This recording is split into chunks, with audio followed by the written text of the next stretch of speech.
नमस्कार. न्यूज डंकामध्ये मी अमित काळे आपलं मनापासून स्वागत करतो. येणार म्हणता म्हणता आज अखेर लोकसभा निवडणुकांच्या तारखा आलेल्या आहेत, बिगुल वाजलेला आहे. देशात 7 टप्प्यांमध्ये मतदान होणार असून 4 जूनला मतमोजणी होणार आहे. महाराष्ट्रात 5 टप्प्यात मतदान होणार आहे. सगळ्यात शेवटी म्हणजे 5व्या टप्प्यात 20 मे रोजी मुंबईमधील 6 लोकसभा मतदारसंघात मतदान प्रक्रिया पार पडेल. आता या लोकसभा निवडणुकांच्या तारखा जाहीर होण्यापूर्वी निवडणूक लागू दे, जनतेच्या कोर्टात आम्हाला जायचं आहे, लोक आमच्या मागं आहेत, हे एकीकडं आणि दुसरीकडं देशाची सुधारलेली अर्थव्यवस्था आणि येणाऱ्या 2047 पर्यंत विकसित भारताची केलेली तयारी, पंतप्रधान नरेंद्र मोदी यांच्यावर देशातील सामान्य लोकांचा असलेला विश्वास, या पार्श्वभूमीवर सत्ताधारी भारतीय जनता पक्ष आणि NDA तर दुसरीकडे काँग्रेस आणि त्यांनी बनवलेली आणि अजूनपर्यंत त्या आघाडीत कोण कोण आहे हे माहीत नाही अशी परिस्थिती असलेली इंडिया आघाडी या निवडणुकीला सामोरं जाणार आहे. तेव्हा निवडणुकीचा आखाडा आता कसा रंगणार हे येणाऱ्या काळात आपल्याला बघायला मिळणार आहे. आज देशाचे निवडणूक आयुक्त राजीव कुमार यांनी लोकसभा निवडणुकीचा कार्यक्रम जाहीर करत असताना विविध विषयांना स्पर्श केला. निवडणुकीतील गैरप्रकार, आचारसंहितेचा भंग, पैशाचा वापर, गुंडगिरी, खालच्या पातळीवर होत असणारी टीका आणि अशा अनेक मुद्द्यांना त्यांनी स्पर्श केलेला आहे. Please don't try to cross the red line. ये वैसे भी इसलिए जरूरी है that in this digital world जो भी एक बार मुंह से निकलता है उसका रिकॉर्ड तो 100 साल तक के लिए पैदा हो गया, वो बार बार चलता रहता है. So please avoid creating digital memory of bad words which are coming from your mouth. Please be civilized during the election. This is what is our advice. और एक बार जब लड़ाई झगड़ा होता है ना तो प्रेम का धागा टूट जाता है, और जब प्रेम का धागा टूट गया तो बड़ी मुश्किल होती है. रहीम ने कहा था, रहीमन धागा प्रेम का मत तोड़ो चिटकाए, टूटे से फिर ना मिले, मिले गांठ पड़ जाए. तो क्यों ऐसी गांठ बांधनी है? थोड़ा प्यार मोहब्बत से कैंपेनिंग करें. अर्थात या सगळ्या गैरप्रकार करणाऱ्यांची सवय ज्यांना आहे त्यांनी याकडे गांभीर्याने लक्ष देण्याची गरज आहे.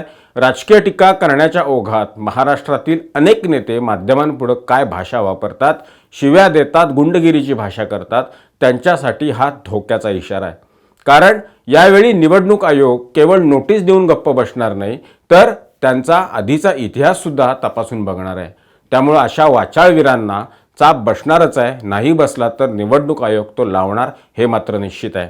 बऱ्याचदा बोलायला काही शिल्लक नसतं तेव्हा अशा पद्धतीची शिवीगाळ तोंडातून बाहेर पडत असते, किंवा आपल्याला आपला टिकाव लागणार नाही याची जेव्हा खात्री पडते तेव्हा असा रडीचा डाव खेळला जातो. तो या निवडणुकीत जास्त प्रमाणावर खेळला जाण्याची शक्यता असल्यामुळं निवडणूक यंत्रणेला खूप बारकाईनं लक्ष द्यावं लागणार आहे. त्याचं कारण म्हणजे निवडणुका लागण्यापूर्वीच अशा पद्धतीची विधानं महाराष्ट्रानं अनेकदा बघितलेली आहेत. हे तर सोडाच, महाराष्ट्रात ज्येष्ठ नेते शरद पवार हे असोत, उद्धव ठाकरे असोत किंवा संजय राऊत असोत, यांनी निवडणूक आयोगासारख्या स्वायत्त संस्थेवर सुद्धा शंका उपस्थित केलेल्या आहेत. कारण त्यांचा पक्ष त्यांच्याकडे राहिलेला नाही. निवडणूक आयोग असेल, देशातील अशा स्वतंत्र अधिकाराच्या ज्या संस्था असतील त्यावर सुद्धा यांनी केवळ राजकारणासाठी वेळोवेळी टीका केल्याची उदाहरणं आहेत. समोर हार दिसती म्हटल्यानंतर मध्यंतरी EVM मशीनवर शंका घेण्यात आलेली होती. म्हणजे लोक आपल्याला विचारत नाहीत, निवडणुकीत मतदान करत नाहीत, याचं खापर EVM मशीनमध्ये गडबड आहे म्हणून मतदान हे मतपत्रिकेवर म्हणजे जुन्या पद्धतीनं शिक्का मारून वगैरे घ्या अशी काहीतरी अचरट मागणी यापूर्वी करण्यात आलेली होती. जेव्हा लोक आपल्या पक्षाचा उमेदवार निवडून देतात तेव्हा EVM मशीनबद्दल चकार शब्द काढायचा नाही, आणि आपली सत्ता येत नाही तेव्हा मात्र EVM मशीन यांना आठवतं. अगदी परवा संजय राऊत यांनी याबद्दल भाष्य केलेलं होतं. अर्थात त्याला कोणी फारसं महत्त्व दिलेलं नाही, तो भाग वेगळा. आणि त्याहीपेक्षा नुकतंच देशाच्या सर्वोच्च न्यायालयानं EVM मशीनवर विश्वास दाखवलेला आहे. 19 लाख EVM मशीन गहाळ झाल्याची शंका आणि निवडणुका बॅलेट पेपरवर घेण्याबद्दल दाखल झालेल्या 2 रीट याचिका फेटाळून लावलेल्या आहेत.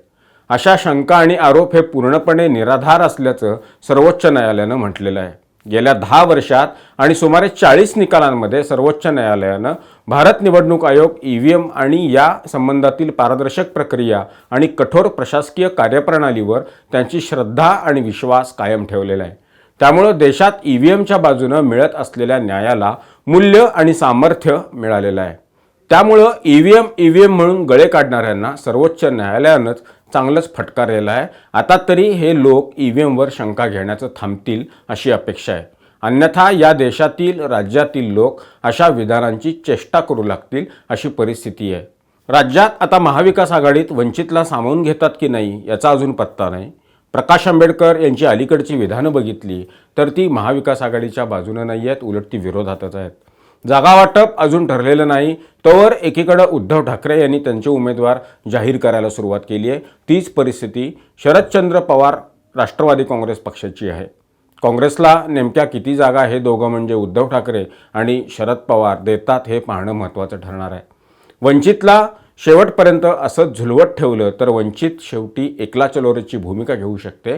दुसरीकडं भारतीय जनता पक्षानं आपल्या 20 उमेदवारांची यादी जाहीर करून ते उमेदवार आपापल्या मतदारसंघात कामाला सुद्धा लागलेले आहेत. 80% पेपर सोडवलेला आहे, केवळ 20% पेपर राहिलेला आहे असं उपमुख्यमंत्री देवेंद्र फडणवीस यांनी सांगितलं. याचा अर्थ असा आहे की उद्या किंवा परवापर्यंत महायुतीच्या सर्व जागांवर उमेदवार जाहीर होतील. तेव्हा येणारा काळ हा निवडणुकीच्या संग्रामाचा असणार आहे. कोण कुणाला कशी मात देतो हे पाहण्यासाठी उत्सुकता वाढवणारा असणार आहे. तूर्त इतकंच. हा व्हिडिओ आपल्याला कसा वाटला ती आपली प्रतिक्रिया कमेंट बॉक्समध्ये नोंदवून जरूर द्या.